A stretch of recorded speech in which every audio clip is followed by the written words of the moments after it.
다 함께 사도신경으로 신앙 고백하심으로 11월 11일 목요일 새벽 예배를 시작하겠습니다. 전능하사 천지를 만드신 하나님 아버지를 내가 믿사오며 그 외아들 우리 주 예수 그리스도를 믿사오니 이는 성령으로 잉태하사 동정녀 마리에게 나시고 본디오 빌라도에게 고난을 받으사 십자가에 못 박혀 죽으시고 장사한 지 사흘 만에 죽은 자 가운데에서 다시 살아나시며 하늘에 오르사 전능하신 하나님 우편에 앉아 계시다가 저리로서 산자와 죽은 자를 심판하러 오시리라. 성령을 믿사오며 거룩한 공회와 성도가 서로 교통하는 것과 죄를 사하여 주시는 것과 몸이 다시 사는 것과 영원히 사는 것을 믿사옵나이다. 아멘. 하나님의 현존을 믿으며 주님이 내 곁 가까이에 계셔서 나를 지켜주심을 의지하며 오늘 하루를 살아갑니다. 의의 하나님이 나와 함께 하시오니 불의가 결코 이 세상을 이기지 못할 것이며 하나님이 나를 사랑하시오니 우리가 주의 자비하심을 의지할 때에 우리가 낭망할 필요가 없으며 하나님의 함께 하심을 의지하기에 오늘도 주님을 두려워할 때 저희들이 오늘 하루를 승리할 수 있을 줄 믿습니다. 오늘 하루를 주님 앞에 시작하여 주님 앞에서 오늘 하루를 마칠 수 있도록 인도하여 주옵소서. 예수 그리스도의 이름으로 기도합니다. 아멘. 오늘 성경 말씀은 신약 성경 마태복음 1장 17절 한 절 말씀입니다. 마태복음 1장 17절의 말씀을 제가 봉독해 드리겠습니다.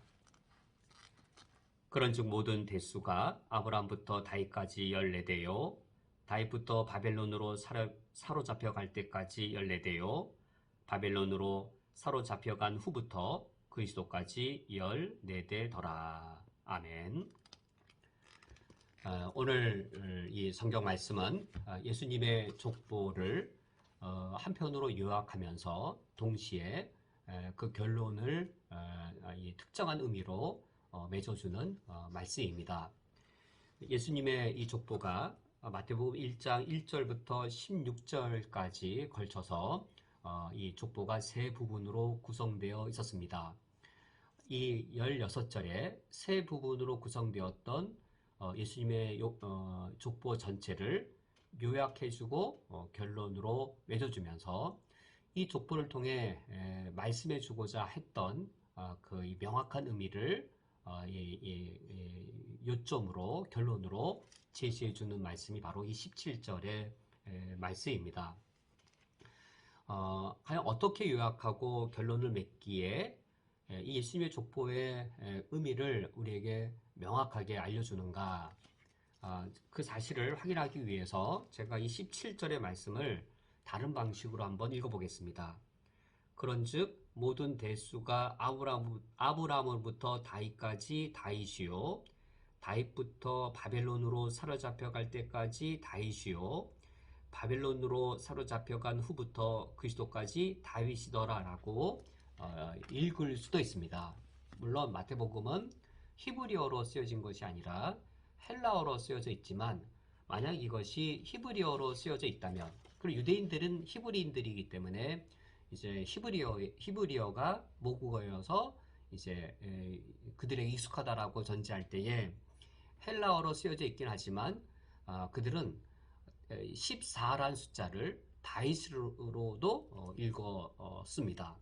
그래서 17절에 다윗까지 14대요를 다윗까지 다윗이요, 그리고 다른 부분도 그리스도까지 14대더라, 이것도 그리스도까지 다윗이더라 라고 이 14가 나오는 이 세 부분을 다 다윗이요 다윗이요 다윗이더라 라고 바꾸어 읽더라도 이 유대인들 히브리인들에게는 가능한 이 성경 문장을 읽는 그런 어법이 되어집니다.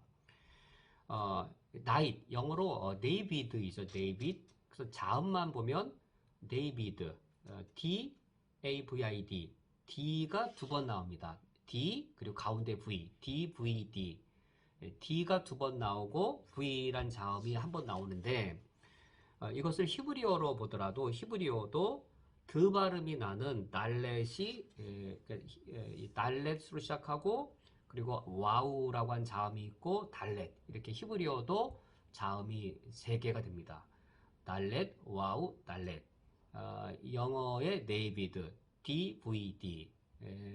히브리어 알파벳으로 다윗은 이제 달렛, 와우, 그리고 달렛 이렇게 되어지는데, 이제 고대 히브리인들에게는 숫자를 세는 이 1, 2, 3, 4 같은 아라비아 숫자가 당연히 없었겠죠.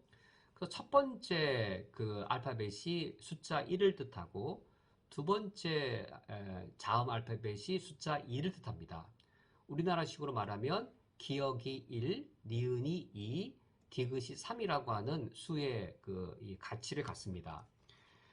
이 다윗이 달렛, 와우 달렛인데, 이 달렛이 6번째 알파벳이어서 6을 가리키게 되어지고, 네 번째 알파벳이어서 4를 가리키게 되어지고, 그리고 이 와우가 6번째 알파벳이어서 6의 숫자의 가치를 갖고, 다시 또 이제 달렛, 이 네 번째 알파벳이 나와서 4의 수의 가치를 갖습니다.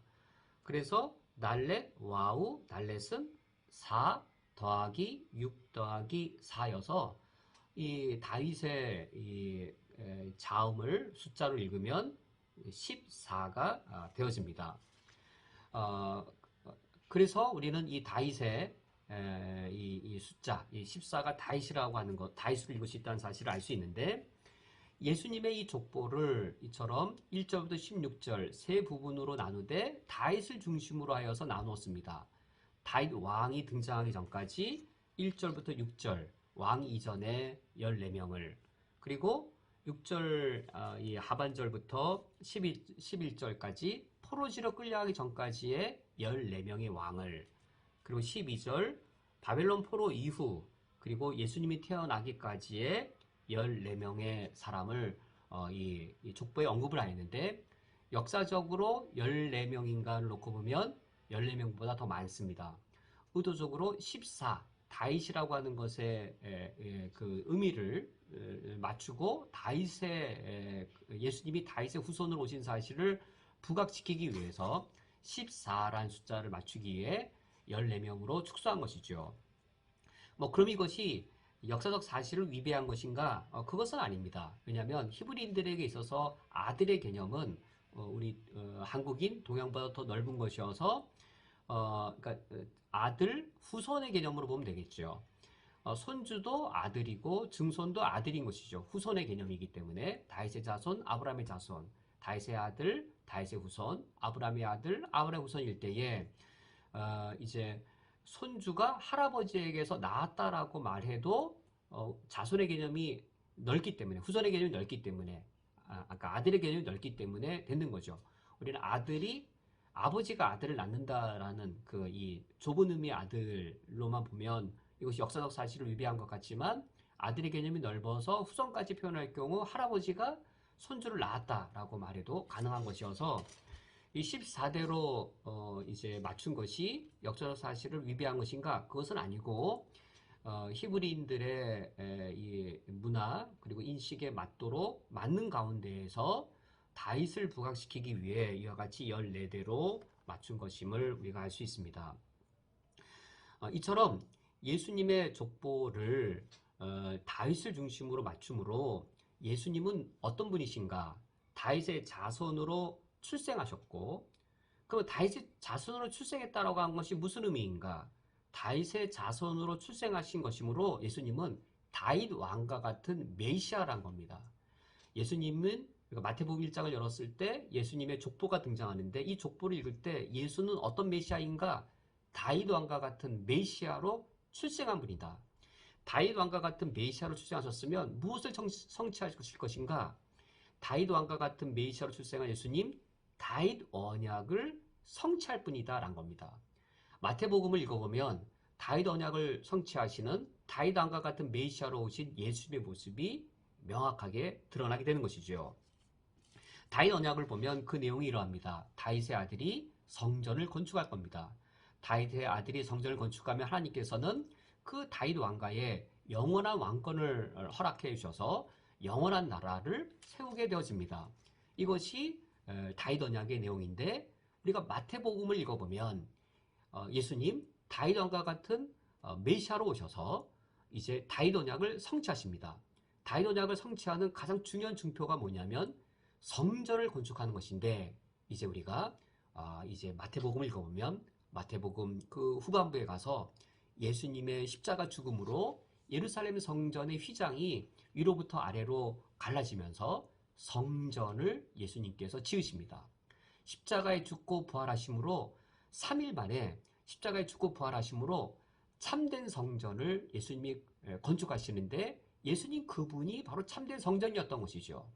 예수님의 십자가의 죽음이 참된 제사였고, 십자가에 죽고 부활하심으로 참된 성전을 이루셔서 참된 성전의 기능을 예수님이 완성하십니다. 참된 성전의 기능이란 죄인된 백성을 속죄하여서 하나님께 나아갈 수 있도록 하는 것, 그게 성전의 기능인데, 이제 마태복음을 보면 예수님께서는 빌라도에게 의해 재판을 받으시고, 그리고 예수님은 십자가에 죽고 그리고 희생당하심으로 우리 모든 인간의 죄를 사하시고, 그리하여 이 모형으로서의 성전, 예루살렘 성전이 무의미하게 만드시면서 예수님 그분이 참된 성전이 되십니다. 이것이 마태복음 이제 26장, 27장 끝부분에 나오는, 28장 끝부분에 나오는 그 장면인 것이죠. 이처럼 다윗의 아들이 성전을 건축한 이후에 하나님께서는 그 성전을 건축한 다윗의 아들에게 영원한 왕권을 주심으로 하나님의 영원한 나라를 세우시게 됩니다. 그 장면이 마태복음 28장 마지막 장면, 즉 마태복음의 마지막 장면입니다.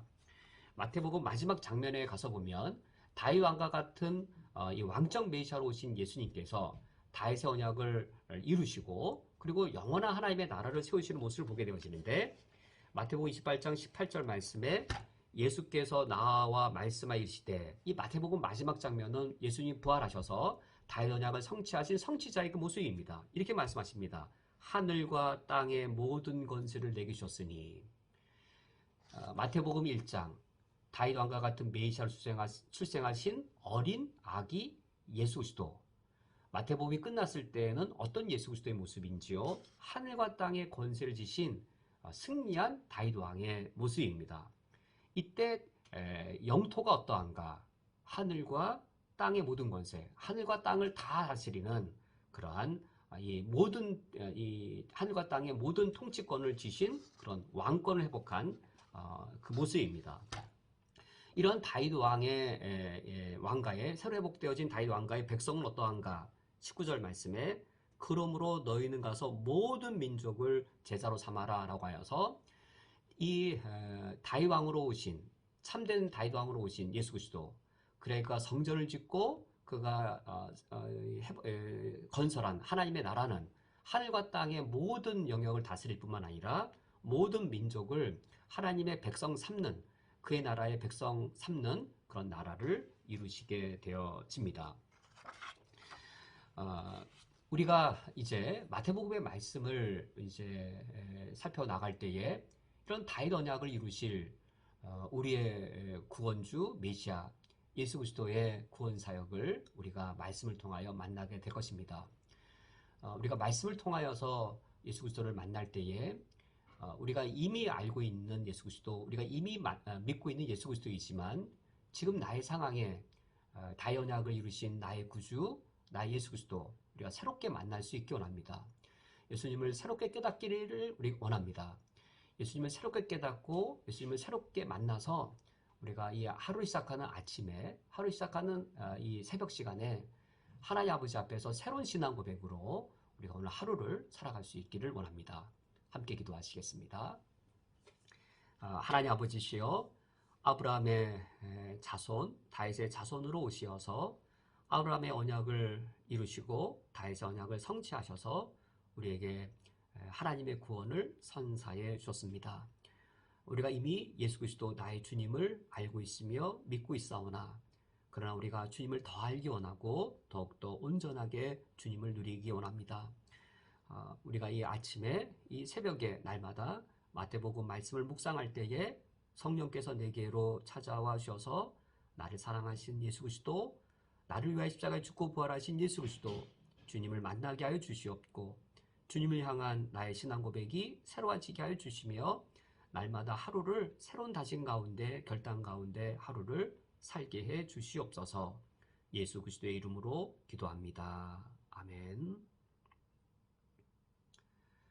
오늘 하루도 주님의 평안으로 거하시고 또 내일 아침에 내일 새벽에 뵙도록 하겠습니다. 주기도로 오늘 예배를 폐하겠습니다.